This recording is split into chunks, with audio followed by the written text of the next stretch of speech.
Di sebuah malam sunyi di Baghdad, seorang pemuda duduk di pojok masjid. Dialah Imam Syafi'i. Wajahnya teduh, namun lelah perjalanan jauh masih terlihat jelas. Di depannya hanya ada beberapa kertas bekas. Kertas yang ia kumpulkan dari pedagang kain, karena ia tidak mampu membeli perkamen. Tetapi ia tetap menulis, walau tangannya gemetar karena letih.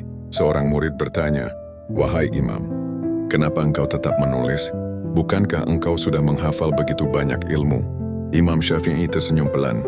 Ia berkata, "Ilmu adalah cahaya, dan cahaya tidak akan tinggal di hati." Yang malas mencatat, sejak kecil hidup Imam Syafi'i penuh kekurangan. Ia dibesarkan oleh ibu yang miskin. Mereka tidak punya lampu untuk belajar di malam hari. Maka kecil Syafi'i belajar di Masjidil Haram, menumpang cahaya lilin, menulis di pelepah kurma, dan batu tipis yang ia temukan di jalan. Tapi justru dari kemiskinan itu, lahir ketulusan dan kekuatan hafalan yang luar biasa. Suatu hari ketika mengajar, Imam Syafi'i tiba-tiba terdiam.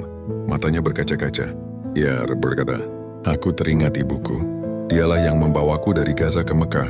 Dialah yang menangis setiap malam, memohon kepada Allah agar aku diberi ilmu." Para murid ikut terharu. Sebab dari perjuangan seorang ibu, lahirlah ulama besar yang kelak menerangi dunia Islam.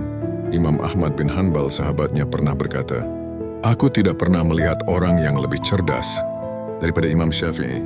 Setiap kali mendengar pujian itu, Imam Syafi'i hanya menunduk. Ia berkata, "Jika ada kebaikan pada diriku, itu semata karena Allah menutup aib-aibku." Menjelang wafatnya, sakitnya semakin berat, suara beliau semakin lemah. Namun ia masih sempat melantunkan bait yang terkenal itu. "Ketika hatiku sempit dan jalan hidup terasa gelap, aku jadikan pengharapanku hanya kepadamu ya Allah. Dosa-dosaku tampak besar, namun ampunanmu jauh lebih besar." Di detik-detik terakhir, Imam Syafi'i tersenyum, seakan-akan ia melihat tempat kembalinya yang penuh cahaya. Hari itu dunia kehilangan ulama besar, tapi cahaya ilmunya tidak pernah padam. Ia hidup dalam setiap kitab, setiap majelis ilmu, dan dalam setiap hati yang rindu akan kebenaran.